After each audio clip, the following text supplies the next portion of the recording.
नमस्कार। सेहत से जुड़े हमारे खास कार्यक्रम हेल्थ गुरु में स्वागत है आप सभी का। हम सब के लिए सबसे बड़ा धन होता है निरोगी काया, और इस धन को हम हर दिन धुएं में उड़ा रहे हैं और इसके बदले हमें तोहफे के तौर पर मिल रहा है गंभीर रोग। बावजूद उसके हम सचेत नहीं होते और इस बात को ध्यान में रखते हुए हर साल विश्व तंबाकू निषेध दिवस मनाया जाता है, जिसका मकसद ही यही होता है कि तंबाकू के खतरे के बारे में दुनिया भर में जागरूकता फैलाई जाए। WHO के मुताबिक आपको बता दें, हर साल 80 लाख से ज्यादा लोग तंबाकू के सेवन की वजह से अपनी जान गंवा देते हैं। ज्यादा नशे की लत कई तरह के कैंसर के खतरे को बढ़ाने के अलावा आपके दिल, श्वसन, स्वास्थ्य को बुरी तरीके से नुकसान पहुंचाता है। यहाँ तक कि जो लोग स्मोक नहीं भी करते लेकिन पैसिव स्मोकिंग के शिकार होते हैं, उनकी सेहत पर भी ये उतना ही बुरा असर डालता है। तो आज हम अपने कार्यक्रम में आपको बताएंगे कि तंबाकू हमारे शरीर के लिए कितना घातक है, जो कितनी बीमारियों को जन्म दे सकता है। तो कोशिश हम करेंगे कि हमारे माध्यम से तंबाकू निषेध दिवस के दिन आप सभी के लिए एक जागरूकता का काम कर सकें। शुरू करते हैं अपना खास कार्यक्रम।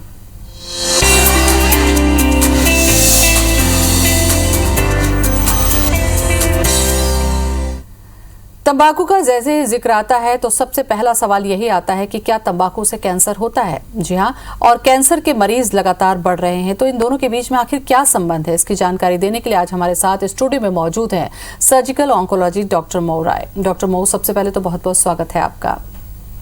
नमस्ते डॉक्टर मऊ, सबसे पहला आज आपसे जो मुलाकात का ये कार्यक्रम हमने रखा, उसका मकसद यही था कि जो कैंसर के मरीज लगातार हम देख रहे हैं कि आज लंबी तादाद में बढ़ते जा रहे हैं, हर दिन ऐसे केसेस डायग्नोस हो रहे हैं।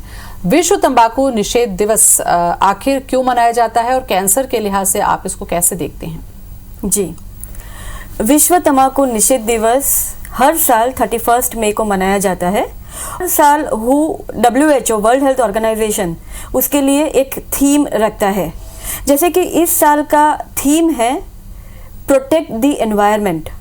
हम सब जानते हैं कि तंबाकू सेवन कितना हानिकारक है।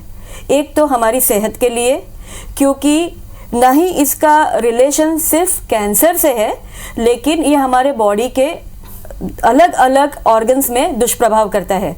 जैसे हम शुरुआत करें ब्रेन से, तो ये स्ट्रोक का रिस्क बढ़ाता है।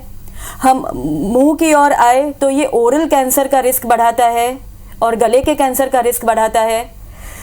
जो स्मोकिंग करते हैं उनसे फेफड़ों के कैंसर का, पेनक्रियाज के कैंसर का, कोलोन कैंसर और गर्भाशय मुख के कैंसर का रिस्क बढ़ता है। और हार्ट में ये ब्लड प्रेशर, हार्ट का जो दुष्प्रभाव है वो ब्लड प्रेशर बढ़ाता है, कोरोनरी आर्टरी डिजीज और हार्ट अटैक करता है। इवन आँख की भी बीमारियां करता है। तो ऑलमोस्ट ये बॉडी के हर ऑर्गन में दुष्प्रभाव करता है। हम सब जानते हैं कि तंबाकू सेवन की वजह से विश्व भर में 80 लाख मौतें हो रही है। ये एक बहुत बड़ा आंकड़ा है। और जो लोग सेवन नहीं भी करते हैं, जो सेकेंड हैंड स्मोक को एक्सपोज रहते हैं, जो पैसिव स्मोकिंग को एक्सपोज रहते हैं, उनके भी जो मौत के आंकड़े हैं वो भी काफ़ी चौंकाने वाले हैं। 6 लाख लोग इसकी वजह से अपनी जान खो बैठते हैं। तो ये काफ़ी सीरियस मैटर है और इसीलिए ये बहुत इम्पॉर्टेंट है कि हम जनता को तंबाकू सेवन के दुष्प्रभावों के बारे में जागरूक करें। और ये विश्व भर में वर्ल्ड नो टबैको डे के हिसाब से एक जागरूकता अभियान चलाने के लिए मनाया जाता है। बिल्कुल। डॉक्टर मऊ, आपने बताया कि तंबाकू का सेवन किसी भी रूप में सिर से लेकर पैर तक हमारे ऑर्गन्स को किस तरीके से नुकसान पहुंचाता है। ये तो उसका एक पहलू है जो व्यक्ति जानता है, उसके बाद भी वो तंबाकू का सेवन करता है। इससे दूसरा, जैसा कि इस बार की आपने थीम कही कि प्रोटेक्ट द एनवायरमेंट, वो कितना महत्वपूर्ण है? क्योंकि जिस सिगरेट को आप पी रहे हैं या जिस तंबाकू को आप खा रहे हैं, वो कहाँ से आ रहा है, और जहाँ से आ रहा है तो वो पर्यावरण को कैसे नुकसान पहुंचा रहा है, और नहीं पी के आप कैसे बचा सकते हैं? जी, अगर हम सिगरेट्स की बात करें, सिगरेट स्मोकिंग, तो वर्ल्ड में जो सबसे common form of tobacco consumption, तंबाकू का जो कंजम्पशन है, वो स्मोक्ड फॉर्म में है, सिगरेट स्मोकिंग के फॉर्म में। और अगर हम इंडिया की बात करें तो हमारे कंट्री में चबाने वाला फॉर्म भी उतना ही कॉमन है, जिसको हम गुटखा सेवन या खैनी या स्नफ के फॉर्म में जो यूज़ होता है। तो जो सिगरेट है उसके बनने में हम पर्यावरण को बहुत नुकसान पहुंचाते हैं।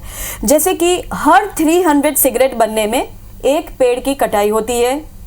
हर सिगरेट स्मोक से कार्बन डाइऑक्साइड एनवायरनमेंट में रिलीज होता है।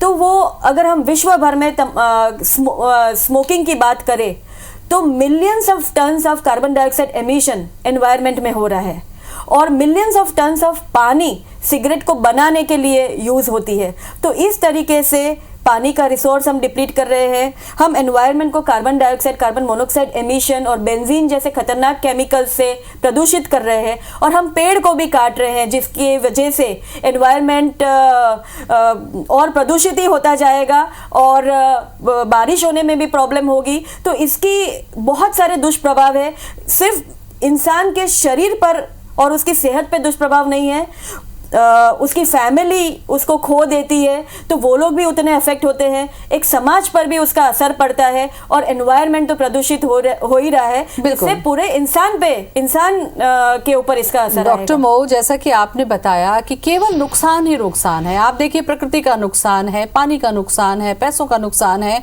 और आप अगर असमय मृत्यु पे जा रहे हैं तो आपके परिवार का भी नुकसान है। इतना सब कुछ जानने के बावजूद आपको क्या ऐसा कारण लगता है एज ए कैंसर सर्जन कि एक व्यक्ति नशे की लत को छोड़ नहीं पाता, वो सिगरेट पीना छोड़ नहीं पाता? क्या ऐसा कारण देखते हैं आप? जी, एक्चुअली जब नशा कोई शुरू करता है तो वो एक शौकिया तौर पर या अपने पीयर प्रेशर में, अपने फ्रेंड्स के प्रेशर में वो शुरू करते हैं। लेकिन इसमें जो तंबाकू में जो निकोटिन है वो इतना एडिक्टिव सब्सटेंस है कि जब एक बार नशा शुरू हो जाता है तो उसको क्विट करने के लिए एक बहुत हैवी कमिटमेंट लगता है, एक पर्सनल कमिटमेंट लगता है, फैमिली मेंबर्स का भी एक कमिटमेंट लगता है कि इनको हमको छुड़ाना है इस आदत को। तो ये कमिटमेंट एक आदमी उसको क्रिएट नहीं कर पाता है, जिसकी वजह से वो लत में और उतरता जाता है और छोड़ नहीं पाता है। बिल्कुल। और हमारी आज के कार्यक्रम की कोशिश डॉक्टर मो यही है कि आज के दिन ही अगर कोई संकल्प ले ले तो शायद इस लत से वो बाहर आ जाए। सवाल यहाँ पर एक और उठता है कि अगर इस तरीके की लत आपके पास में है, क्योंकि टीनेजर्स का आंकड़ा प्रोग्राम से पहले हमने डिस्कस किया कि बहुत कम एज से बच्चे शुरू कर रहे हैं आजकल स्मोकिंग। एक लंबे समय तक स्मोक करने के बाद मान लीजिए संकल्प लेकर उसने छोड़ दिया, तो अपने आप को कितना सेफ कर पाता है आने वाले समय में गंभीर बीमारी से? जी, लंबे समय के सेवन के बाद हम सब जानते हैं, देखिए तंबाकू में एक कंटेंट होता है नाइट्रोसामाइन, जो कि एक कार्सिनोजेनिक एजेंट है। कार्सिनोजेनिक यानी ये डीएनए डैमेज करता है और ये डायरेक्टली कैंसर करने में मददरूप हो जाता है। तो और निकोटिन जो है वो खुद से एक एडिक्टिव सब्सटेंस है। इसकी वजह से जब एक कोई भी आदमी जब उसको शुरू करता है तो उस लत से वो पीछे नहीं हट पाता है आसानी से। और मैं आपका क्वेश्चन एक बार वापस से पूछना चाहूंगी कि बिल्कुल, कि जोखिम कितना रह जाता है? मान लीजिए उसने छोड़ दिया जी, हमारी कोशिश ये है कि वो लत से बाहर आ जाए, लेकिन कई बार ये होता है कि छोड़ देने के बाद भी 8-10 साल के बाद देखते हैं तो बोलता है कि अरे हमने तो छोड़ दिया था फिर भी हमें ये बीमारी हुई। तो क्या इसका असर लंबे समय तक होता है? जी, इसका असर लंबे समय तक होता है क्योंकि ये डीएनए डैमेज करता है। लेकिन कुछ ऑर्गन्स में, जैसे खांसी है, दमे की बीमारी है, तो नशा, ये तंबाकू का नशा छोड़ने के ऑलमोस्ट 1 से 9 महीने के अंदर ही इसमें हमको सिम्टम्स कम होने शुरू हो जाते हैं। हार्ट का रिस्क अगर हम बोले तो 10 साल के बाद एक माने वो जो नशा करता है वो और छोड़ देता है तो 10 साल के बाद वो एक नॉर्मल पर्सन की तरह अपनी जिंदगी बिता सकता है। और कैंसर में हम बोले तो वो रिस्क ऑलमोस्ट 30 to 50% ही कम होता है, 100% वो कम नहीं होता है। बिल्कुल। तो इस बात को ध्यान देना होगा कि अगर नशा है जितने जल्दी छोड़ दें तो बेहतर होगा, क्योंकि इसका असर तो रहता ही है शरीर पे। सवाल ये उठता है डॉक्टर मो, एज ए कैंसर सर्जन आपसे मैं पूछना चाहूंगी कि तंबाकू और कैंसर का, यानी कि शरीर के अंग में, जैसा शुरू में भी आपने कहा, कितना संबंध है? क्योंकि कई लोगों का ये कहना है कि भाई उसने तो सारी जिंदगी सिगरेट पी, उसे कुछ नहीं हुआ, उसने सारी जिंदगी शराब पी, उसे कुछ नहीं हुआ। तो ये बहाना जो होता है वो कितना कारगर होता है या ये मिथ है? जी, ये एक्चुअली अगर हम देखें स्टैटिस्टिक्स तो जितने मुंह और गले के कैंसर के मरीज हमारे पास ओपीडी में आते हैं उसमें 90% मरीज तंबाकू सेवन की वजह से ही हमारे पास आते हैं। वो जो 10% मरीज जिनमें तंबाकू सेवन की हिस्ट्री नहीं होती है उनमें कुछ जेनेटिक प्रॉब्लम्स होते हैं जिसकी वजह से उनको वो बीमारी आई है। लेकिन 90% एक बहुत बड़ा आंकड़ा है जो हम रिलेट करते हैं कि भाई इनको तंबाकू सेवन की आदत की वजह से इनको ये बीमारी हुई है। अब ये जो कैंसर है ये दो अलग अलग रूप में आता है। जो स्मोक्ड फॉर्म ऑफ टबैको है, जैसे कि सिगरेट्स और बीड़ी सेवन, इसकी वजह से लंग कैंसर, पेनक्रियाज का कैंसर, स्टमक कैंसर, महिलाओं में सर्विक्स कैंसर और ब्रेस्ट कैंसर और बड़ी आंत का कैंसर होता है, और इवन वॉइस बॉक्स का कैंसर, लैरिंक्स का कैंसर। और जो चबाने वाले फॉर्म्स है, जैसे कि तंबाकू, गुटखा, खैनी और स्नफ वाला फॉर्म है, उससे मुंह के और गले के कैंसर्स होते हैं। बिल्कुल। इतना सब कुछ जानने के बाद भी सवाल यही उठता है डॉक्टर मो कि हम लगातार प्रचार प्रसार करते हैं, विश्व स्तर पर हम एंटी टोबैको डेज मनाते हैं, बावजूद इसके आपको क्या लगता है कि लोग जागरूक क्यों नहीं हो पाते? कहाँ पर हमें कमी है? हमें और जागरूक करने के लिए क्या करना होगा? और सबसे पहले हमको जो cigarette and other tobacco products prevention act जो है, कोटपा एक्ट को बहुत स्ट्रांगली इसको फॉलो करना पड़ेगा। 2003 में पार्लियामेंट ने ये एक्ट पास किया था कि एजुकेशनल इंस्टीट्यूशंस के 100 मीटर रेडियस में कोई भी तंबाकू प्रोडक्ट का सेल नहीं होना चाहिए। अगर हम 2020 की बात करें तो WHO का theme world no tobacco day का ये था, save the young generation from industry manipulation. Tobacco lobby जो है वो इतनी पावरफुल लॉबी है और उनको अपने कस्टमर बढ़ाने की चाहत इतनी ज़्यादा होती है कि वो लोग यंग जनरेशन में इसको प्रमोट करना चाहते हैं। और सबसे यंग और इनोसेंट जो ग्रिप में आ सकते वो होते स्कूल और कॉलेज के स्टूडेंट्स। वो बहुत बड़ी मात्रा में भी होते हैं और बहुत इजीली नशे की लत में वो अट्रैक्ट हो सकते हैं। तो इसीलिए जो अमेंडमेंट एक्ट पार्लियामेंट से आया था, कोटपा एक्ट, वो है कि 100 मीटर रेडियस में कोई भी टबैको प्रोडक्ट का सेल नहीं होना चाहिए। लेकिन ये उतना इजीली, इतना स्ट्रिक्टली फॉलो नहीं होता है। ये एक दंडनीय अपराध है अगर टबैको का sale educational institution like school, college और हायर एजुकेशन के इंस्टीट्यूशन के बाहर हो रहा है, तो ये दंडनीय अपराध है और इसको बहुत स्ट्रिक्टली अमेंडमेंट में लाना चाहिए, इसको इम्प्लाई करना चाहिए बेसिकली। और दूसरी चीज़ ये है कि पब्लिक प्लेसेस में ये लोग जो तंबाकू सेवन करके जो थूकते हैं, जिससे एनवायरनमेंट प्रदूषित हो रहा है, स्मोकिंग करते हैं, इवन ये भी कोटपा एक्ट में था कि कोई भी पब्लिक प्लेस में स्मोकिंग नहीं होनी चाहिए। जैसे हम सब जानते हैं कि ट्रांसपोर्ट्स में, चाहे वो बस हो, रेलवे हो या एयरपोर्ट हो या हॉस्पिटल हो, कोर्ट्स हो, जो भी पब्लिक प्लेस है, ऑडिटोरियम्स है, मॉल है, कहीं पर भी पब्लिक प्लेस में स्मोकिंग नहीं होनी चाहिए। उसके लिए एक अलग आउटलेट्स होने चाहिए ताकि सेकेंड हैंड स्मोक को जो सेवन नहीं भी करता है, वो जो दुष्प्रभाव में आ जाता है, वो उनको असर न पड़े। बिल्कुल।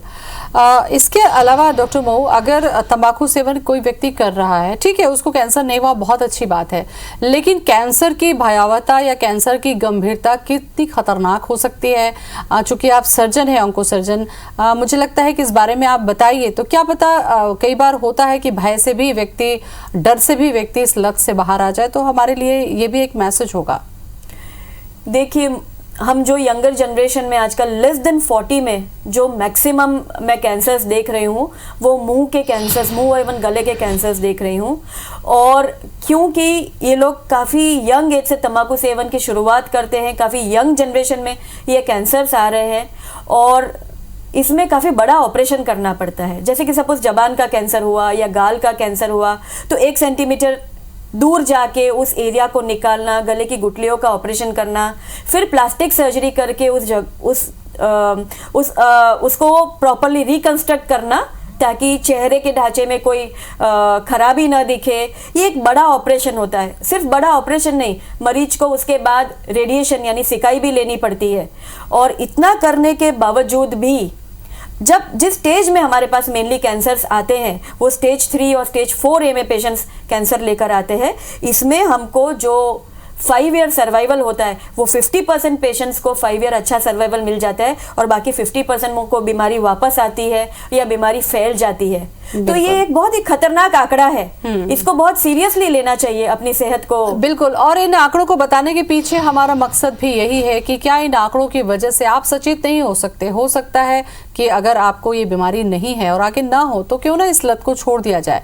डॉक्टर मऊ, हमने ये चर्चा की थी कि जो मरीज स्टेज 3 स्टेज 4 तक पहुंचते हैं। कई बार तो ये बीमारी पता ही नहीं चलती और ये खतरनाक होता है। ऐसे ही अगर ये लत जो होती है वो 1-2 दिन में नहीं लगती, 8 से 10 साल में लगती है। आपको लगता है कि जिस समय ये लत लग रही होती है, स्कूल है, कॉलेजेस हैं, जहाँ पर पेरेंट्स से छुप कर जो बच्चे हैं वो इस दिशा में बढ़ रहे हैं, आपको लगता है ये बहुत सेंसिटिव है जहाँ पर हम तंबाकू सेवन से अपने बच्चों को बचा सकते हैं, एक गंभीर बीमारी में जाने से रोक सकते हैं? जी, एज अ पेरेंट मैं ये कहना चाहूँगी कि हमको हमारे बच्चों को भी अवगत करवाना चाहिए तंबाकू के दुष्प्रभावों के बारे में। और सेकेंडली हमको बच्चे के साथ उस तरीके से घुल मिल के रहना चाहिए और हमारा रिलेशन ऐसा होना चाहिए कि सपोज वो पीयर प्रेशर में आ रहे हैं किसी गलत आदत में पड़ने के लिए, तो वो आके अपने पेरेंट्स के साथ शेयर ज़रूर करें ताकि हम उनको उस बात की सलाह दे पाए, सही और गलत के बीच में सलाह दे पाए। बिल्कुल। और जिन लोगों में ये लत है डॉक्टर मो, जिन्होंने अभी तक छोड़ा नहीं है या छोड़ने की कोशिश नहीं कर रहे हैं और उनको लगता है कि ऐसी गंभीर बीमारी ना हो, तो सबसे पहले तो उन्हें क्या करना होगा अगर वो अभी तक छोड़े नहीं हैं? उसके साथ अपने लाइफ स्टाइल या जांच, क्या प्रिकॉशन रखें वो कि कम से कम उनको ये पता रहे कि हाँ अभी उनको कोई गंभीर बीमारी नहीं है? देखिए, सबसे पहले तो मैं यही कहूँगी कि उनको वो नशा छोड़ना चाहिए, क्योंकि नशा छोड़ने के बाद हम काफ़ी तंबाकू के दुष्प्रभावों से बच सकते हैं। और दूसरा जो है कि अगर हम खुद से अपने कमिटमेंट से नशा को छोड़ने में नाकामयाब होते हैं तो हम साइकियाट्रिस्ट की मदद ले सकते हैं। डी एडिक्शन सेंटर्स अवेलेबल है जहाँ पे जाके हम नशा मुक्त हो सकते हैं। Nicotine chewing gums, nicotine patches available है जो कि अप्लाई कर करके ग्रेजुअली तंबाकू के नशे से हम मुक्त हो सकते हैं। और दूसरा है कुछ रिलैक्सेशन के तरीके हमको निकालने चाहिए, मेडिटेशन करना चाहिए, ताकि ये जो डेली लाइफ के स्ट्रेस है और जिसकी वजह से हमको ऐसा लगता है कि चाहे स्मोकिंग करके या तंबाकू चबाने से हम डिस्ट्रेस हो सकते हैं, तो हम अपने माइंड को भी उस लेवल पर ले जाए कि ये जो डेली वाले जो स्ट्रेस है उसके लिए हमको उसको कम करने के लिए हम अपने माइंड को मजबूत बनाए, रादर कि हम नशे की आदत में डूब जाए। बिल्कुल। विश्व तंबाकू निषेध दिवस मनाया जाता है हर साल। डॉक्टर मो, आपको लगता है कि विश्व स्तर पर इसके बारे में चिंता करने की जरूरत है अगर पर्यावरण को बचाना है, अगर व्यक्ति को इतनी गंभीर बीमारी में जाने से बचाना है? यही एक मकसद आपको लगता है कि आज के दिन का है? जी, हम जानते हैं कि हर 300 सिगरेट बनाने में एक पेड़ को काटा जाता है। एक सिगरेट के स्मोक में ऑलमोस्ट 7000 केमिकल्स होते हैं, जिसमें 70 केमिकल्स हानिकारक है। हर सिगरेट स्मोक के साथ हम 70 केमिकल्स एनवायरनमेंट में, हवा में छोड़ रहे हैं, जिसकी वजह से हमारा एनवायरनमेंट प्रदूषित हो रहा है। और मिलियंस ऑफ टन्स ऑफ पानी सिगरेट बनाने के लिए यूज होता है। तो हम पानी के रिसोर्स को भी डिप्लीट कर रहे हैं, हम हवा को भी प्रदूषित कर रहे हैं, हम पेड़ भी काट रहे हैं। तो अल्टीमेटली ये बहुत बहुत बड़ा खतरा बन रहा है इंसानों के एग्जिस्टेंस के लिए इस प्लेनेट पर। तो इसको बहुत सीरियसली लेने की जरूरत है। और इससे ज़्यादा सीरियसली लेने की ज़रूरत अपनी सेहत को भी है। क्या कोई ऐसे शुरुआती सिम्टम्स डॉक्टर मो आज आप बताना चाहें कि जिन लोगों को ये लत है और कहीं उनको ये लक्षण दिख रहा है तो उनको डॉक्टर के पास जाना चाहिए, बजाय कि बीमारी तीसरे और चौथे स्टेज पे पहुंच जाए? जी, सबसे पहले हम जो देखते हैं, तंबाकू सेवन की वजह से कई लोगों का मुंह खुलना बंद हो जाता है, जिसको हम रिस्ट्रिक्टेड माउथ ओपनिंग बोलते हैं या ट्रिस्मस बोलते हैं। ये ट्रिस्मस एक pre malignant condition, oral submucosal fibrosis, यानी हमारे मुंह की जो लाइनिंग होती है वो काफ़ी टफ और हार्ड हो जाती है, वो सॉफ्ट नहीं रहती है कि हम मुंह आसानी से खोल पाए। तो ये जो ओरल सबम्यूकोजल फाइब्रोसिस हो जाता है तंबाकू सेवन या सुपारी या पान चबाने की जो आदत की वजह से हो जाता है, ये इटसेल्फ एक प्री मैलिग्नेंट कंडीशन है।